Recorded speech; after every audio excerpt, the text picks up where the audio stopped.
Look at this bird.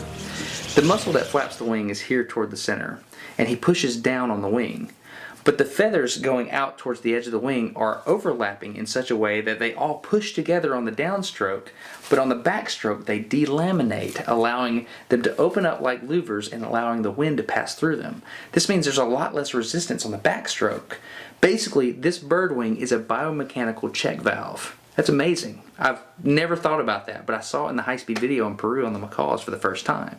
This is why I've never seen it. Look how fast it happens. There's no way I could have observed that.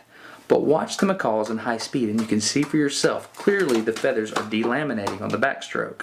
On the downstroke you can see that all the feathers are lapped in such a way that they provide a firm boundary layer that air can't pass. But on the upstroke, look what happens. You can see that the wing separates and the feathers turn so that the air is flowing straight in between them. You can even see straight through the wing. I think that's amazing. So he has a lot less resistance on the backstroke than he does the downstroke. Another thing he does to decrease this resistance on the backstroke is he's performing more of an elliptical sweep with his wings instead of just an up and down flap.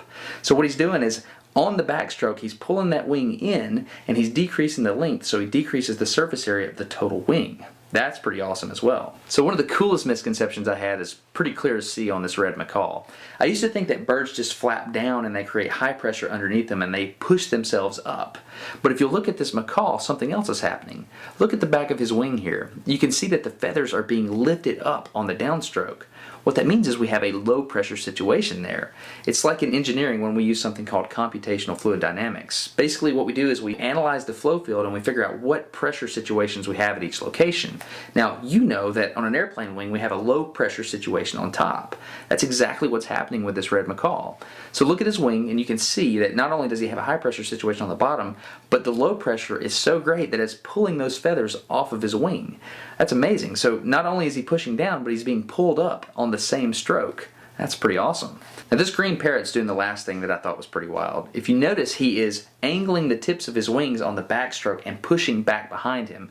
So he's providing thrust. But one thing that's happening that I don't really understand, but it looks like it could be true, he's breaking his wing in half between the secondary and primary feathers, and he's angling it, and it looks like he's diverting that flow down, almost like a vertical takeoff Harrier jet. It's pretty cool, and I think it could be happening, but I've never actually thought about a bird being able to provide downward thrust